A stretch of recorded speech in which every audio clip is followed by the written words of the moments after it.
E aí, pessoal, que é o Elias, professor de História de vocês. Estamos aqui, né, para a gente dar seguimento à nossa discussão sobre a Segunda Guerra Mundial, na verdade, sobre todo o contexto que envolve ali a Segunda Guerra Mundial. Nós já viemos falando, né, sobre diversos aspectos da guerra, né, o processo, dos conflitos, das batalhas em si. E durante esse percurso eu acabei comentando, né, várias vezes sobre os campos de concentração e, enfim, a perseguição nazista, né, aos opositores, aos judeus e outros grupos. Então hoje o vídeo, a ideia é a gente trabalhar em específico, né, sobre esses campos de concentração, os campos de extermínio, como funcionavam, né, como existiram, como essa política de extermínio pensada pelos nazistas foi colocada em prática, né? Então é muito importante, né, que vocês façam as anotações que forem precisas, já que muito do que tem aqui provavelmente não tem no livro de vocês, tá? Também, se qualquer dúvida, envia para mim lá no Google Class, que aí eu vou responder o quanto antes, né, na medida do possível. Se alguém se interessa, né, que gosta de estudar esse tipo de tema, que quiser, sei lá, se aprofundar mais, também é só mandar lá a mensagem no Google Class, né, no comentário lá, e coloca pedindo, sei lá, que eu envio lá. Uma pessoa me envia aí o que o senhor tiver sobre esses campos. E aí eu tenho aqui alguns materiais que vale a pena, né, ler, quem gosta, quem quer se aprofundar um pouco sobre esses temas, vale a pena a leitura, né? Também tem muita coisa na internet, né? Agora aquela coisa, né? Só cuidado quando a gente vai pesquisar na internet, porque também existe muita coisa atravessada, equivocada. Então é importante verificar as fontes, ver se são historiadores, né, que estão produzindo esses conteúdos, né, que trazem um embasamento e tal. Então também é uma possibilidade, tá bom? Então, pessoal, vamos lá, para a gente não perder muito tempo, vamos começar a nossa discussão.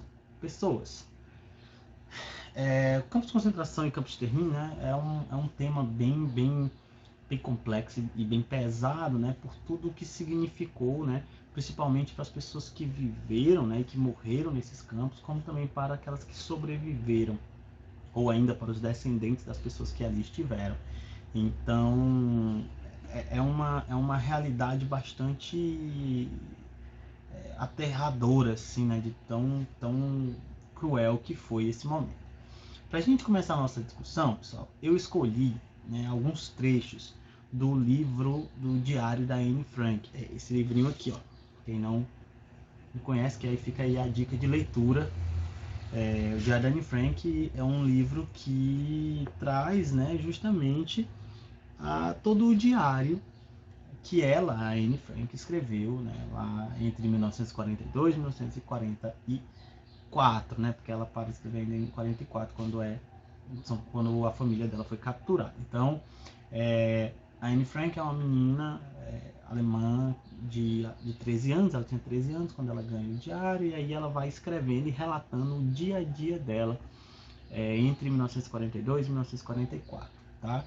Então aqui o que a gente vai ver, né, e eu acho legal a gente começar pelo Diário da Anne Frank, porque é uma pessoa real, né? A Anne Frank, ela esteve lá e ela registrou isso. Então é interessante a gente ver como a Anne Frank ela enfrentou isso, né? O que ela sentiu, né? Já que muitos, infelizmente, a gente não pôde, né? Não teve como ter esse mesmo contato. Então a Anne Frank ela acaba aqui produzindo um documento extremamente importante, né? Que é o diário dela, que se tornou o diário dela.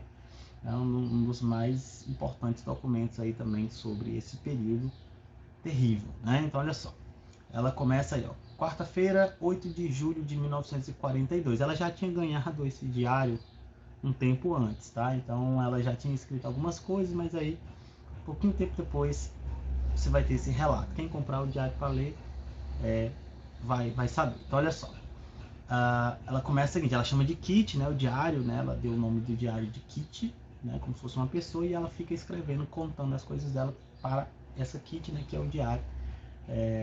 E aí ela vai descrever várias coisas, tá? O diário tem muita coisa aí que ela escreve. Mas veja, então ela começa, querida Kitty, parece que já se passaram anos desde a manhã de domingo. Aconteceu tanta coisa que é como se o mundo inteiro tivesse virado de cabeça para baixo. Mas, como você pode ver, Kitty, ainda estou viva. E como diz papai, isso é o mais importante. Estou viva, sim, mas não pergunte onde nem como. Às 3 horas, a campainha tocou. Não ouvi porque estava na varanda, lendo preguiçosamente ao sol. Um pouquinho depois, Margot aparece na porta da cozinha, parecendo muito agitada. Fiquei pasma. Uma notificação. Todo mundo sabe o que isso significa. Visões de campo de concentração e celas solitárias passaram por minha mente. Como poderia deixar papai ir para um destino assim? O pensamento estava em papai, que visitava alguém no hospital israelita e não fazia a menor ideia do que estava acontecendo. A longa espera por mamãe, o calor, o suspense, tudo nos reduziu ao silêncio. Enquanto ela e eu estávamos sentados no quarto, Margot falou que a notificação não era para o papai. A Margot, pessoal, é a irmã dela, tá? A irmã dela, um pouco mais velha que ela, que estava com ela no momento que a notificação chegou, né? Então, Margot falou que a notificação não era para o papai, e sim para ela. Com esse segundo choque, comecei a chorar. Margot tem 16 anos. Parece que eles querem mandar as garotas da idade dela para longe, sozinhas. Mas graças a Deus ela não vai. Mamãe mesma tinha dito. E devia ser isso que papai quis dizer quando falou em irmos nos esconder. Esconder. Onde nos esconderíamos? Na cidade? No campo? Numa casa? Numa cabana? Quando? Onde? Como? Eram perguntas que eu não podia fazer, mas que ficaram girando em meu pensamento. Né? De Anne Frank, né? As páginas entre a 29 e a 30. Então olha só, né? Que a gente tem um primeiro momento que é quando ela recebe esse baque, né? Que é a situação mesmo das notificações, de se apresentar, e que muitas dessas pessoas sofreriam, né? Muitos judeus na Alemanha sofreriam ao longo de toda... Na verdade, durante a década de 30 já se sentia isso, mas que vai se aprofundando a partir de 1941, né? Quando essa perseguição ela vai se tornar cada vez mais intensa, pessoal, né? Então a Anne e a família dela, né, já estavam aí ameaçados por esse processo, e é tanto que eles vão se esconder, de fato, né? Vão se esconder num abrigo, né, nos fundos de uma fábrica, escritório, mais ou menos isso, e eles vão ficar lá por 2 anos, né? Então quer dizer, eles foram se esconder, né, com a ajuda de uma série de pessoas da perseguição nazista. E aí aqui mais 2 trechos que eu achei interessante de a gente fazer aqui pra gente entender, só pra gente sentir o que a Anne ela pensava, né? Então olha aí. Sexta-feira, 9 de outubro de 1942. Querida Kitty, hoje só tenho notícias tristes e deprimentes. Nossos muitos amigos e conhecidos judeus estão sendo levados aos montes.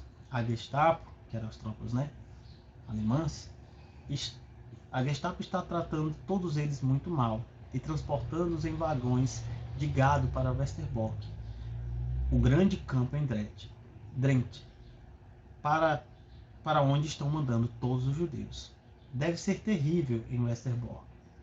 As pessoas não têm praticamente nada para comer e menos ainda para beber, já que só existe água 1 hora por dia e há somente um banheiro e uma pia para vários milhares de pessoas. Se está ruim na Holanda, como está nos lugares distantes e pouco civilizados para onde os alemães os estão mandando? Acreditamos que a maioria está sendo assassinada. A rádio inglesa diz que eles estão sendo mortos por gás. Isso aí é a Anne contando as impressões dela, o que ela pensa, né, sobre todo esse processo que era. Então aqui, pessoal, já se percebe que ela sentia já, né, o peso, né, do que eram essas políticas de perseguição e envio aos campos de concentração. Né? E a própria Anne, né, ela também não seria poupada de toda essa tragédia, né? A família, né, ela e a família, na verdade, também foram capturados, enviados aos campos de concentração. onde das 8 pessoas que estavam com ela, somente o pai dela sobreviveu, né? A própria Anne, a Anne e a Margot vieram a falecer no campo de Bergen-Belsen, né? Onde elas morreram de tifo, né? Em decorrência das más condições, né? De vida, de higiene e tal. E aí um último trecho que eu achei interessante, né? Já no finalzinho do diário dela, importante destacar que ela ainda estava um tanto quanto animada, né? De que em breve haveria a invasão da Europa, né? Pelas tropas aliadas e a libertação deles, né? Enfim, né? De todos aqueles que estavam sofrendo com aquela situação ali de perseguição. Então a Anne ela ainda tinha essa esperança de poder voltar à escola e, enfim, ela pensava ainda na vida depois da guerra, né? Claro, ela é uma menina de 14, 15 anos, né? Ainda muito esperançosa, né? Do que ocorreria depois da guerra. Jamais ela imaginaria que tudo isso aconteceria com ela, né? Então você tem aí, quarta-feira, 29 de março de 1944. Ela volta a falar, né? Esse é bem curto mesmo. Querida Kitty, o ministro Bolkestein, falando no noticiário holandês transmitido da Inglaterra, declarou que depois da guerra farão uma coletânea de diários e cartas que falem da guerra. Imagine como seria interessante se eu publicasse um romance sobre o anexo secreto. Só o título faria as pessoas acharem que é uma história de detetive. Aqui demonstra justamente essa esperança da Anne, né? De que depois da guerra seria possível fazer outras coisas e que ela, claro, ela provavelmente não imaginava, né, que o diário dela se tornaria tão importante e viria a se tornar, né, um emblema, né, da resistência também a esse processo, tá? Então é só para a gente sentir, né, como esse contexto ele foi um contexto cruel, né? Então pessoas, uma criança, né? Olha aí a Anne Frank, que é ela, né?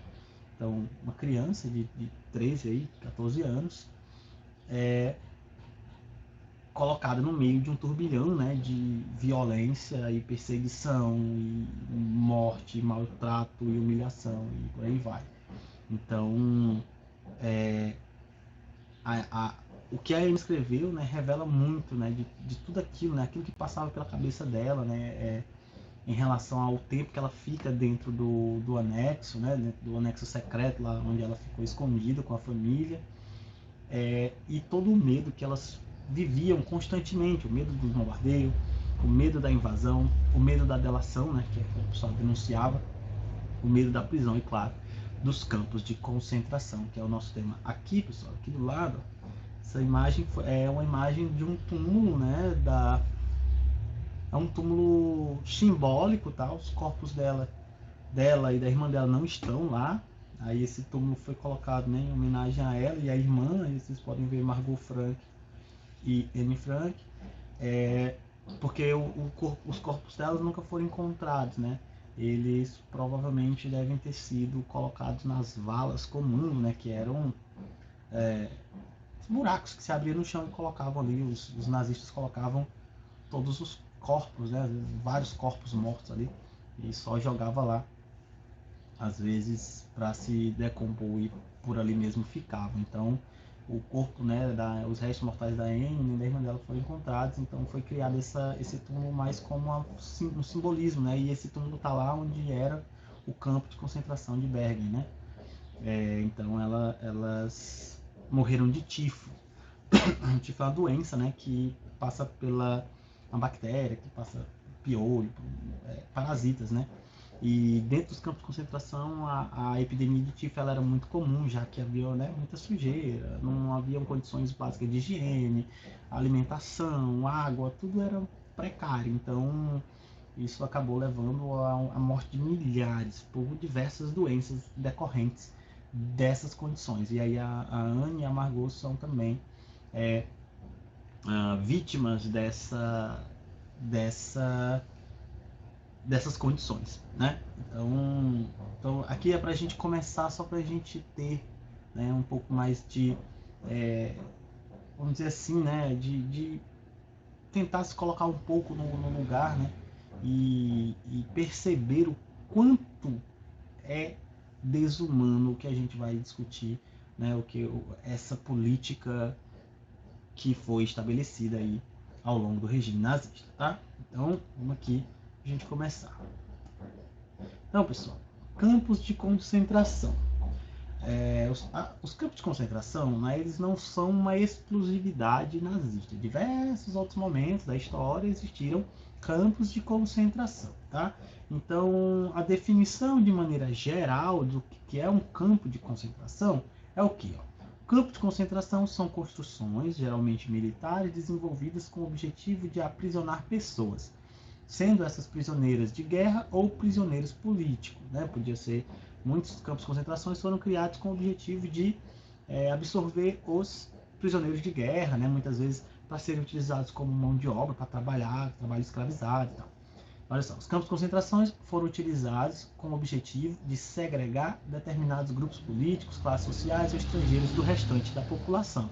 Então, em si, né, o campo de concentração ele é uma política segregacionista, né, já que a intenção dele é separar aquele contingente de todo o resto da sociedade. Então, geralmente, né, você tem ali um grupo que se torna o alvo, geralmente, um ou mais grupos que se tornam alvos desses campos de concentração e passam a ser, né, levados, né, enfim, as grandes massas para dentro desses campos, né?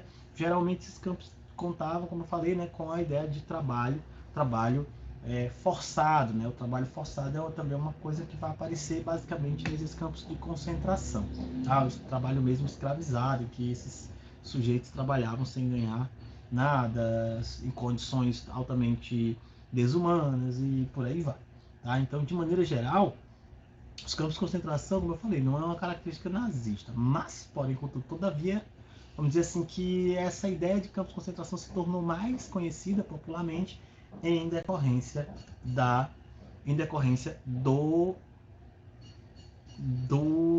política nazista, né? E principalmente em decorrência do Holocausto, de toda essa política da morte que os nazistas produziam, né? Então, os campos de concentração foram basicamente aprovados desde o início do governo nazista, ainda que o extermínio efetivo, né, que a gente vai falar também dos campos de extermínio, o extermínio específico ele só viesse a entrar mesmo em vigor ao longo lá da década de 40. Né? Isso não quer dizer que as pessoas não morressem nos campos de concentração, na verdade morriam as grandes levas, principalmente por conta dessas situações. Falta de condições, né, de higiene básica, alimentação muito precária, água insuficiente e por aí vai. Mas a política mesmo de extermínio, né, a sistematização do extermínio, ela começa principalmente a partir da década de 40. Então, aprovado desde o início, então foram criados alguns campos ainda na Alemanha, né, com o objetivo principalmente, a priori, de absorver os prisioneiros políticos. De início, lá em 1933, a gente vai ter comunistas e social-democratas, né, que eram imediatamente ali os alvos principais do nazismo, né, opositores, adversários fundamentais do nazismo, que vão passar a ser, né, presos, perseguidos e enviados para esses campos de concentração, onde vão ser submetidos às diversas condições, né, precárias dos campos, e onde também vão morrer ao longo da década de 30. Então, olha só, segundo o historiador Richard Evans, o surgimento dos campos de concentração durante o período nazista não foi um acaso, não foi uma coisa assim aleatória. Fez um e aí foi. Não é isso, pessoal. Foi uma coisa pensada, né? Então, olha só. Segundo o Richard Evans, né, o surgimento dos campos de concentração durante o período nazista não foi um acaso ou uma necessidade de abrigar a população carcerária que aumentou consideravelmente com a perseguição promovida pelos nazistas. Foi um ato premeditado, que fazia parte da ideologia nazista e que havia sido defendido por Hitler. O Richard Evans é um dos que escreve a biografia do Hitler, né? E ele vai defender essa ideia, né? E de fato, uma das justificativas era de que a população carcerária aumentava e os presídios, né, não davam conta dessa população, porque agora era preso político, extraditados, né, deportados, ciganos, judeus, outras nacionalidades inimigas, soviéticos, e aí teoricamente, né, os presídios não suportariam essas pessoas, e aí havia a necessidade da criação desses campos de concentração. Só que, no entanto, na verdade, essa tese cai por terra porque, na verdade, você já tem o discurso do Hitler defendendo a criação desses campos e outros membros, né, do Estado nazista, do regime nazista, que já defendiam, né, desde muito cedo, a criação desses campos de concentração. Então, na verdade, era um ato bem premeditado, né? Havia toda uma intenção mesmo de produzir essas realidades, tá? Então, aqui, né, coloca-se uma ideia que está muito atrelada à própria política segregacionista que vai sendo pautada pelo regime nazista na Alemanha já na década de 30.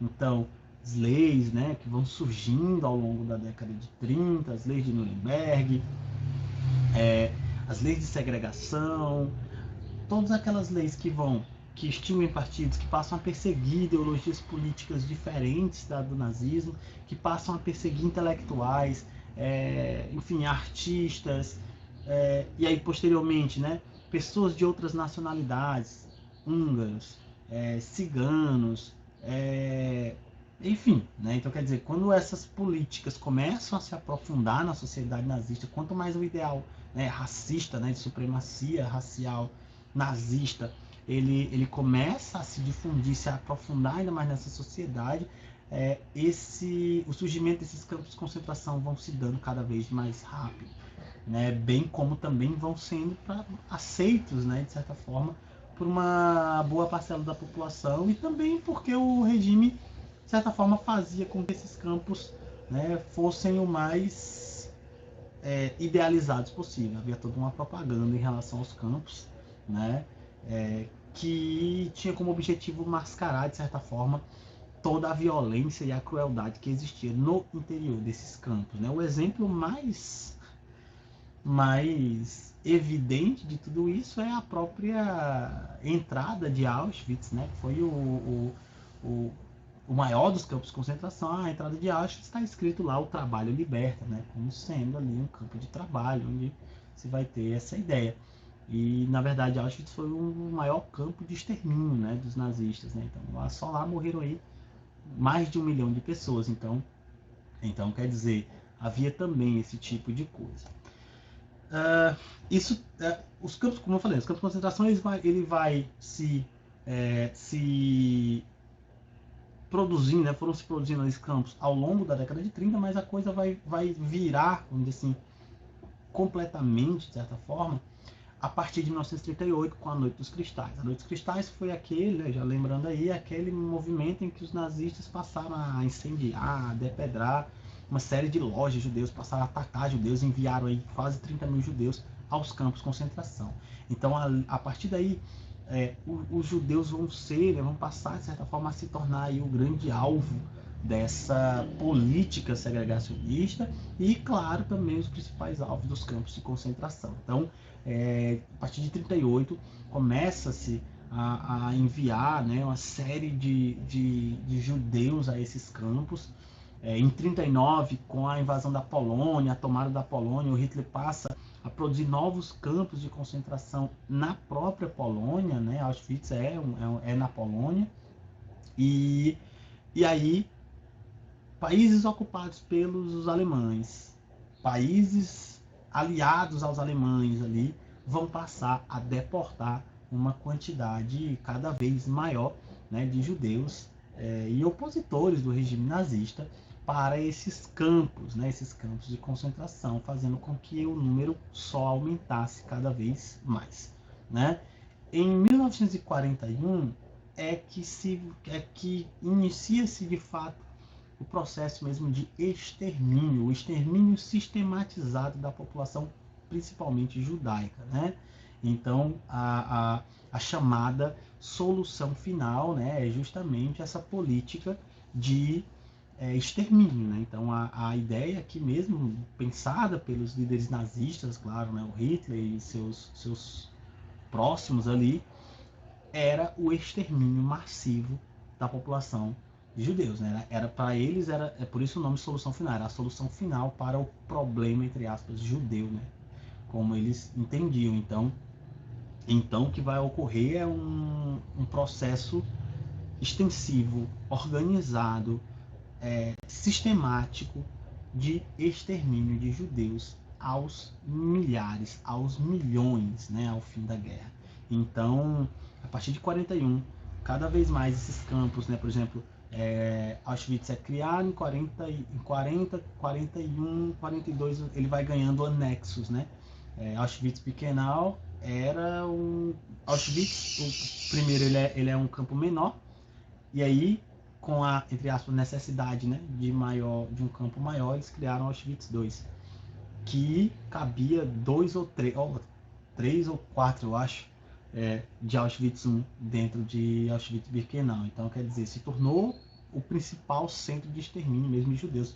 Judeus de várias regiões da Europa eram enviados para lá para a execução, né? E aí você vai ter essa mudança, né, da ideia do campo de concentração para a concepção dos chamados campos de extermínio, né? Então, olha só. Então, o campo de extermínio, diferente do campo de concentração, né, ele tem um objetivo muito claro, né, que é literalmente o extermínio. Então, esses campos eles se tornaram literalmente máquinas de matar, né, o que a gente chama de sistematização da morte. Havia toda uma organização para colocar, né, fim aí a uma vasta população. Então, as pessoas eram enviadas para lá, eram selecionados aqueles que serviam para o trabalho, para o uso, aqueles que possuíam alguma habilidade, alguma profissão, e aqueles que também eram aqueles que serviam aos preceitos médicos, né? Várias experiências das mais criminosas que vocês possam imaginar foram realizadas nesses campos. Então, se muitos deles, né, se aquele prisioneiro servia para o trabalho, ele era poupado, né? Ou então também se ele servisse ali ele estivesse dentro dos parâmetros dessas experiências. Ademais, homens, mulheres, crianças, idosos eram executados nas câmaras de gás ou fuzilados e por aí vai. Né? A criação das câmaras de gás era justamente para substituir o fuzilamento, porque antes das câmaras você vai ter os fuzilamentos, né? A SS vai sair fuzilando muitas vilas inteiras, né, de judeus, mas aí com essa ideia, né, dos campos de extermínio e essa sistematização, você vai ter a criação das chamadas câmaras de gás, que era basicamente uma câmara, né, um local completamente fechado, em que esses prisioneiros, né, eles eram colocados, eles eram convidados, né, como se eles fossem tomar banho. A ideia dos nazistas passavam era que eles iam tomar ali uma ducha, né, tomar um banho. Então eles iam, era como se fosse um banheiro, de fato tinha todo o aparato de um banheiro. Eles tiravam as roupas, né, todos os objetos que ainda eventualmente tivesse, óculos, enfim, roupa, sapato. E aí trancava eles nessas câmaras onde saía, em vez de sair água, saía monóxido de carbono, né? E o monóxido de carbono respirado em grande quantidade, claro, leva à morte por asfixia. Mesma coisa, posteriormente esse monóxido de carbono ele é suplantado aí pelo Zyklon B, né? O Zyklon B, que basicamente era um pesticida, um veneno para pestes, né? E se provou útil no extermínio, né, de milhares de seres humanos. Né? Então, essa é a crueldade. Né? E aí daí esses corpos eram enviados para os crematórios, onde iam ser, né, cremados, justamente porque não dava conta, né, da quantidade. E os próprios crematórios não davam conta da quantidade de corpos que eram produzidos, né, ao longo desse processo intenso. Aqui eu tenho uma tabela, né, demonstrando aí os diversos campos, né, e mais ou menos aí a quantidade de mortos que existia ou de prisioneiros que estiveram ali. Vejam que alguns desses campos não têm a quantidade exata de prisioneiros. Por quê? Muitos não eram registrados, pessoal. Por quê? Porque, claro, os nazistas, quando esses campos começam a se voltar para o extermínio efetivo, muitas dessas mortes elas não vão ser registradas, ou ainda até foram registradas, mas que logo antes da guerra acabar, quando os nazistas já viam que não iam vencer a guerra, muitos desses campos passaram a destruir toda a documentação e também a destruir as próprias edificações para tentar esconder todas as provas dos crimes, né, que haviam sido cometidos nos seus interiores. Então a gente acaba aqui sem saber exatamente quantos de fato estiveram naqueles campos. Mas aí a gente tem uma ideia aproximada das mortes, da quantidade de morte que ocorreu nesses campos. Então a gente tem Auschwitz, né, que era o principal assim, né, campo de extermínio nazista. Você vai ter mortes aproximadas aí em torno de 1.200.000 mortes, né, aqui de judeus. Belzec, também um campo de extermínio, aproximadamente 400.000 pessoas. Sobibor, 170.000 pessoas. Chelmno, 150.000 pessoas. Buchenwald, é campo de concentração, mas também vai exterminar muita gente. Então, aproximadamente 30.000 pessoas. Dachau, 55.000 pessoas. Ravensbrück, 30.000 pessoas, e assim vai. Isso, pessoal, é importante entender que muitas das mortes é difícil de ser contabilizado, porque como eu falei, né, muitos esses corpos, muitos foram cremados, desapareceram, e aí é difícil de estimar exatamente essa quantidade, mas é um número gigantesco, né, gigantesco que torna, né, que evidencia o quão cruel essa política foi, né? Então aqui eu tenho algumas imagens só para a gente poder conhecer um pouco, tá? Aqui o campo de Buchenwald, recebendo aqui alguns prisioneiros, né? Esse campo, pessoal, ele foi libertado, né, pelos americanos, eu acho. E aqui em cima tem um relógio, né? Então eles pararam, né, o relógio exatamente no momento, eram tipo 3h15 mais ou menos da tarde, quando eles param o relógio e libertam os prisioneiros. Aqui, ó, Bergen-Belsen, que é onde a Anne Frank e a Margot vieram a falecer, né, de tifo, é outro campo. Muitos desses campos foram destruídos pelos próprios nazistas, tá? Dinamitados, incendiados, quebrados de todo jeito, para tentar, como eu falei, esconder boa parte dessas evidências. Então aqui, o campo de Bergen-Belsen, deixa eu ver aqui, campo de Dachau, dá para ver, olha a quantidade de alojamentos, dos alojamentos. Ainda vou comentar mais sobre como é que era a situação dentro do campo, tá? Aqui os alojamentos. Aqui Sobibor foi destruído e criar tipo uma floresta ali artificial para meio que esconder ali as ruínas desse campo.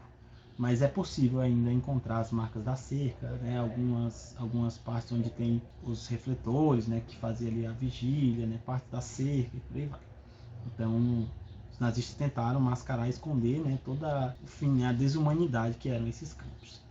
Aqui Auschwitz, né? Auschwitz, que é uma foto do período, né? Visto que Auschwitz tinha linha de trem que levavam os prisioneiros, a gente vai falar sobre isso mais pra frente. Aqui é a estação, né? Onde eles...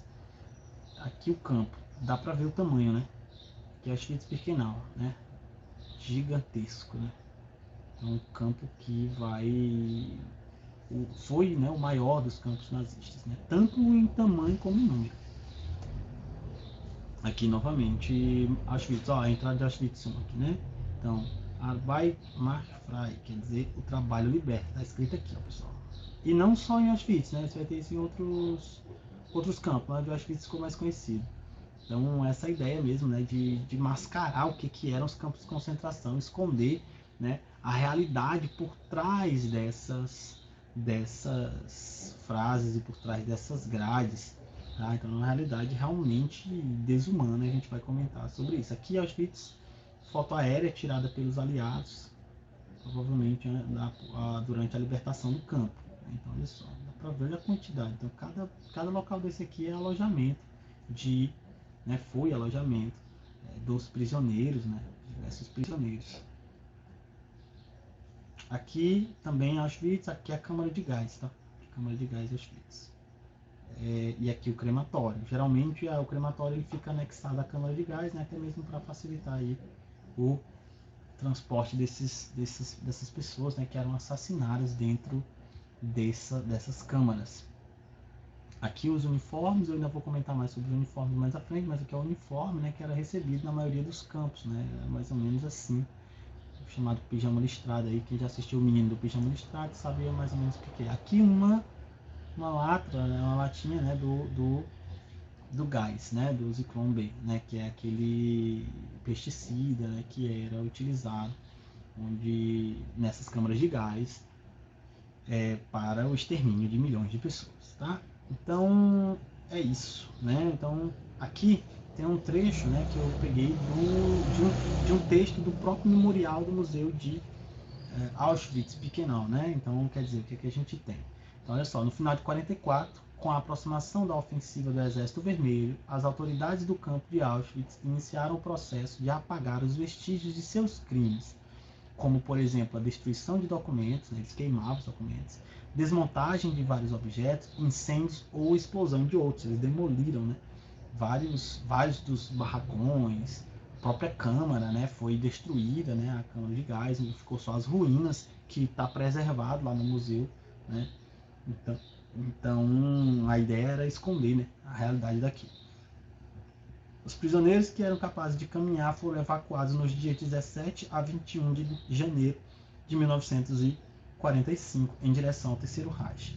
No momento em que os soldados soviéticos se encontravam somente a 60 km do campo, libertando a Cracóvia, cerca de 7.000 prisioneiros deixados nos campos pelos alemães foram libertados pelos soldados do Exército Vermelho no dia 27 de janeiro de 1945. Então tá aí.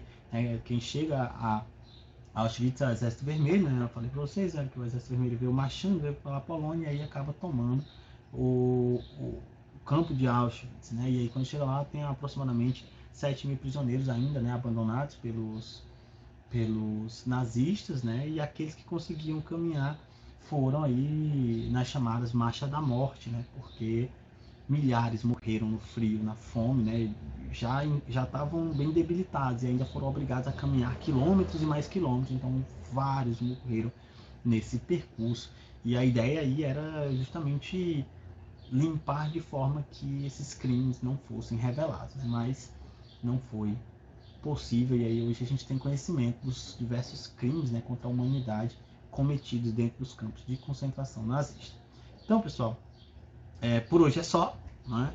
Próxima aula a gente vai comentar mais sobre a realidade dos campos, né? Como é que era a situação dentro desses campos de concentração, como é que era o processo, quando se chegava lá, né?